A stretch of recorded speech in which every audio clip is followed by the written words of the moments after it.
Olá pessoal, bom dia, boa tarde, boa noite a todos os senhores que são inscritos no nosso canal Anotações de Processo Civil.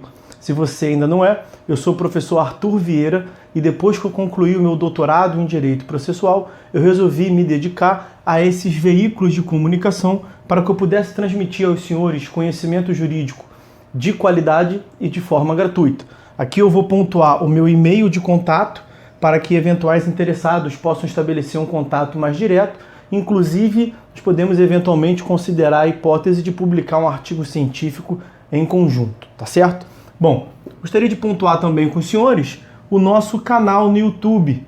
Se você ainda não é inscrito, basta clicar no ícone do livro que fica no canto inferior do vídeo para que você se inscreva. Sugiro também que você clique no ícone do sininho para que você possa ativar as notificações dos vídeos que são constantemente disponibilizados por aqui.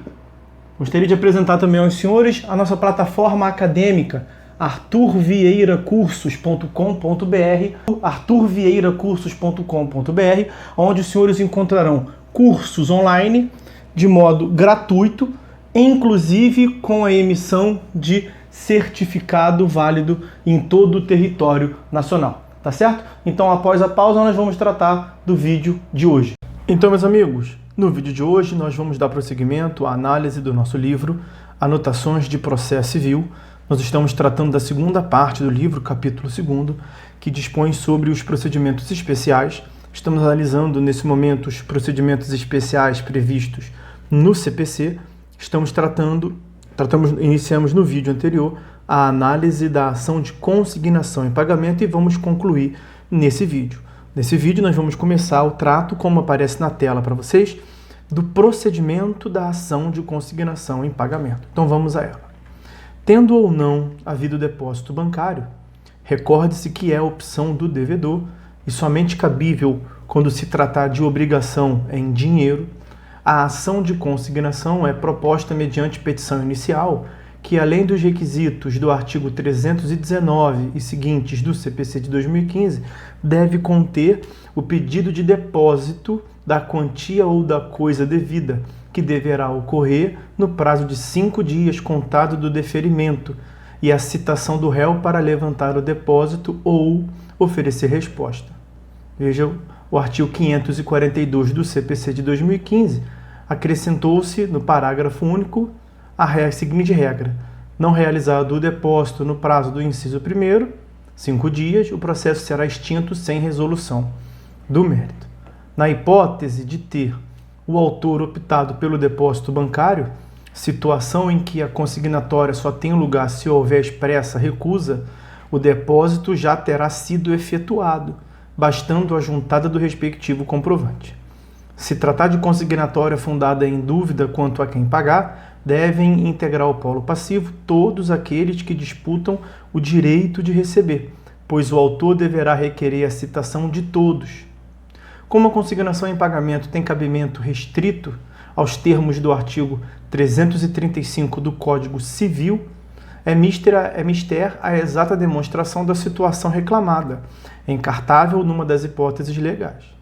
Ainda, como só é possível consignar aquilo que pode ser objeto de pagamento, a petição inicial necessariamente deverá demonstrar ser a dívida líquida, certa e exigível. Sobre as hipóteses do artigo 335 do Código Civil, eu remeto aos senhores ao vídeo anterior, onde nós discutimos essa passagem.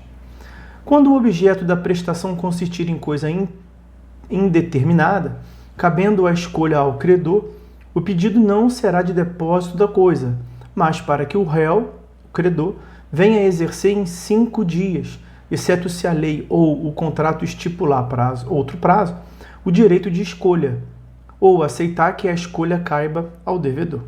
Nessa hipótese, o juiz fixará, ao despachar a inicial, o lugar, dia e hora para a entrega. Não comparecendo o credor, será efetuado o depósito. Vejam o artigo 543 do Código de Processo Civil. O valor da causa será o da prestação, com seus respectivos acréscimos, como juros e atualização monetária, dentre outros. Na hipótese de prestações periódicas, o valor da causa será o da soma das prestações até o limite máximo de 12 uma anuidade. O prazo para a resposta do réu segue a regra geral de 15 dias, quando poderá ser ofertada contestação, sessão ou reconvenção.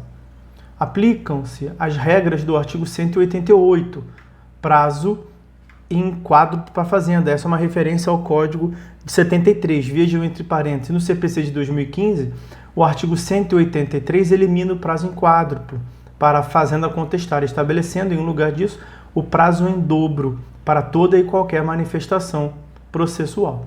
E do artigo 191, que é o 229, no CPC de 2015, prazo em dobro para litisconsorte com diferentes procuradores. Nós temos um regramento próprio no CPC de 2015, diferentes procuradores que atuem em escritórios de advocacia distintos, sendo os autos não eletrônicos. Bom, o conteúdo da contestação, todavia, é limitado. Além das defesas processuais, o réu, quanto ao mérito, poderá alegar, em primeiro lugar, que não houve recusa ou mora em receber a quantia ou coisa devida. Na verdade, trata-se de defesa de mérito direta, propriamente dita, pois o réu, na hipótese, estará negando o fato constitutivo do direito do autor, a recusa em receber. Segunda modalidade de defesa, que foi justa a recusa. Nesta hipótese, a contestação versará sobre defesa de mérito indireta, pois o réu estará admitindo que recusou o pagamento, mas alegará outro fato justificativo de seu comportamento. Terceira hipótese, o depósito não se efetuou no prazo ou no lugar do pagamento. Como o credor não está obrigado a receber de maneira diversa da que foi avançada, pactuada, a alegação, em verdade, busca demonstrar que não houve mora do credor. E quarta modalidade de defesa, o depósito não é integral. Aqui, o que se discute é o montante da dívida, pois se o devedor depositou a menor, é porque entende que o valor da dívida não é o que lhe exige o credor. Não basta, porém, ao réu alegar que o depósito não é integral, cumprindo-lhe nessa hipótese expressar o montante que entende devido, ainda mais na vigência do Código de 2015, onde nós temos um contraditório participativo, um ônus de argumentação reforçada. Todavia, pode ocorrer de o devedor, ante a contestação que alegue insuficiência do depósito, reconhecer como correto o montante expressado pelo réu. Nessa circunstância, o caput do artigo 545 autoriza o devedor a complementar o depósito, no prazo de 10 dias, exceto se o inadimplemento da prestação acarretar a rescisão do contrato. Com isso, em verdade, ocorre sucumbência do autor, que acabou reconhecendo que o pagamento não foi aceito por ser insuficiente. Quem deu causa ao processo, portanto, teria sido o autor. Ele deverá arcar com as verbas de sucumbência, salvo se, além da insuficiência, a contestação trouxer outras matérias de defesa que venham a ser rejeitadas pela sentença. As hipóteses não são mutuamente excludentes, podendo o réu alegar mais de uma ao mesmo tempo. Se regularmente citado o réu não apresentar contestação, e se tiverem sido produzidos os efeitos da revelia, bem como na hipótese de o réu comparecer e aceitar a oferta, ocorrerá o julgamento antecipado, devendo o juiz desde logo proferir sentença. No CPC de 2015, adotou-se redação ampla, não limitada ao julgamento antecipado do mérito, que confirma a linha interpretativa à hora exposta. Julgado procedente o pedido, o juiz declarará extinta a obrigação e condenará o réu ao pagamento de custas e honorários advocatícios, é o que consta do caput do artigo 546. Apesar de o artigo expressar que o juiz julgará procedente o pedido, a rigor, no caso da revelia, o preceito deve ser entendido como o juiz julgará o pedido, pois é certo que nem mesmo a presença dos efeitos da revelia implica necessariamente procedência automática do pedido, sempre cabendo ao juiz analisar os elementos concretos e decidir segundo o princípio do livre convencimento motivado. É possível que existam questões processuais de ordem pública que impeçam o julgamento do mérito.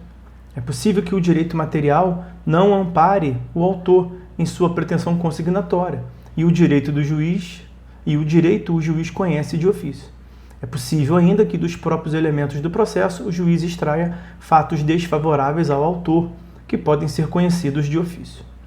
Apenas na hipótese de aceitação cabal da oferta por parte do réu, sem qualquer impugnação, é que se poderia cogitar de estar o juiz vinculado ao ato da parte, porque, nesse caso, ocorre verdadeiro reconhecimento da procedência do pedido. Artigo 487, inciso 3º, a linha A do CPC. Mas o artigo 897 serve para deixar claro que, quando julgar procedente o pedido, ainda que antecipadamente, o juiz declarará extinta a obrigação, desonerando completamente o autor, que não mais responderá desde a consignação pelo que possa ocorrer com a coisa ou o dinheiro depositado. Esse artigo 897 é do CPC de 73, eu peço vênia aos senhores, tem que fazer a compatibilização com o Código atual. A condenação no ônus de sucumbência, custas e honorários advocatícios, que o dispositivo menciona, é decorrência natural já previstas no 82, parágrafo 2º, 84 e 85. Por outro lado, frise-se que mesmo quando houver contestação, o julgamento antecipado caberá também na hipótese de não haver mais necessidade de quaisquer outras provas para a solução da causa. É o que consta do inciso 1º do artigo 355. A hipótese de dúvida a quem pagar. Uma das hipóteses de cabimento da ação de consignação em pagamento ocorre quando o devedor não sabe quem legitimamente deve receber a prestação. Isso inciso 4º do artigo 335 do Código Civil. Isso pode ocorrer, por exemplo, quando um título cambial circulável por excelência venha a sofrer sucessivas transferências e várias sejam os que se intitulam credores. Nesse caso, não há mora do credor, pois não se trata de recusa em receber, mas sim dúvida objetiva do devedor sobre a quem deva efetuar o pagamento. Tal dúvida autoriza a consignatória para proteger o devedor dos riscos do pagamento indevido. O artigo 547 traça os possíveis desdobramentos do procedimento, quando este for o fundamento da demanda de consignação. Proposta a ação contra todos os que disputam a titularidade do crédito e requerida a citação de todos, 3 hipóteses se abrem. Primeira hipótese: nenhum pretendente comparece. Com isso, ocorre o julgamento antecipado e a sentença declarará extinta a obrigação, liberando o devedor, o autor. O depósito será convertido em arrecadação de bens de ausente. Segunda hipótese: apenas um pretendente comparece. A sua manifestação, evidentemente, não será contestação, pois não se trata de defesa contra o autor, mas sim de alegações de que a ele cabe o direito de receber. O âmbito da consignatória se alarga, incumbindo ao juiz a análise da relação creditícia em si, pois a sentença deverá julgar se o pretendente é ou não credor. Terceira hipótese: mais de um pretendente comparece. Nessa eventualidade, o procedimento sofre profunda transformação, pois o juiz declarará efetuado o depósito e extinta a obrigação, excluindo o autor do processo, o autor que é o devedor. E esse processo prosseguirá entre os pretendentes, os supostos credores, que estão disputando o crédito. Em verdade, inicia-se outra demanda, em que os pretendentes são reciprocamente autores e réus, e a sentença definirá a quem cabe o direito. O devedor excluído tem direito às verbas de sucumbência, que serão abatidas do depósito realizado. A decisão que o exclui do processo, declarando efetuado o depósito, tem natureza de sentença e é, por isso, apelável. A hipótese de insuficiência do depósito, como adiantamos ainda há pouco. Uma das notáveis alterações havida com a Lei 8951 de 94, ainda no Código de 73, foi o novo lineamento dado ao procedimento quando o réu alegar insuficiência de depósito. Além da possibilidade de complemento do depósito, que pode ocasionar o abreviamento do procedimento, os 2 parágrafos do artigo 899 do CPC de 73, acrescentados pela lei posterior nova, vieram a afastar a conhecida distorção existente no sistema anterior. Antes da Lei 8951 de 94, se o réu alegasse insuficiência de depósito, o valor depositado ficava retido até o final do processo, não aproveitando a nenhuma das partes nesse período. E na eventualidade de a sentença reconhecer que realmente o depósito era insuficiente, vale dizer, sentença de improcedência do pedido, porque a recusa em receber por parte do credor era justa dada a insuficiência, o réu, o credor, vitorioso na demanda, nenhum resultado prático obtinha, pois a sentença meramente declarava que a prestação não havia sido adimplida, autorizando o devedor a levantar o dinheiro. Ou seja, a levantar o depósito, o dinheiro. Ou seja, após litigar e demonstrar que tinha razão, ainda restava ao credor propor nova demanda contra o devedor para receber o que lhe era devido, pois a ação consignatória não se prestava a tal. Com a inclusão dos dois parágrafos, vejam, que foram mantidos no artigo 545 do Código atual, essa distorção foi afastada. Se o réu alegar insuficiência de depósito, desde logo estará autorizado a levantar o depósito, pois, em verdade, se o réu alegou que o depósito é insuficiente, não está discutindo quantum depositado, mas a controvérsia cinge-se à diferença não depositada. Levantando o depósito, ocorre a liberação parcial do devedor, e o processo prosseguirá versando apenas acerca da parcela controvertida. E concluindo-se que, efetivamente, o depósito foi insuficiente, ou seja, o réu tinha razão, a sentença não apenas julgará improcedente a consignação, mas, sempre que possível, determinará qual o montante devido, que valerá como título executivo, estando o réu autorizado a, no mesmo processo, segundo as regras da fase de cumprimento de sentença prevista no artigo 513, a executar a fração faltante, reconhecida como devida na sentença. Assim, a ação de consignação tem caráter dúplice, vale dizer, independentemente de reconvenção ou pedido contraposto, presta-se a propiciar a tutela plena em favor do réu, que não a simples exoneração da pretensão formulada pelo autor, que é, em regra, o máximo que o réu consegue na generalidade dos casos.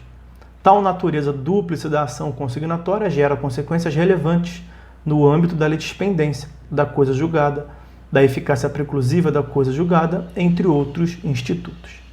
E aí, meus amigos, para encerrar esse procedimento da ação consignatória, vamos tratar da sentença.